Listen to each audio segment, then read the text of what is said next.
The question is that when RAD is not appropriate, the four options are: first finding already done, technical risks are high, testing is not needed, and none of this. The answer would be option B, technical risks are high, because RAD is not appropriate when technical risks are high. Now, what is RAD? RAD, or Rapid Application Development, is a software development methodology that uses minimal planning in favor of rapid prototyping.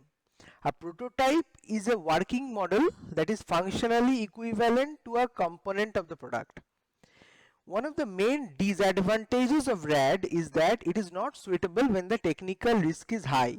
In the RAD model, the functional modules are developed in parallel as prototypes and are integrated to make the complete product for faster product delivery. Since there is no detailed pre-planning, it would not be suitable to use RAD in projects having serious technical risks.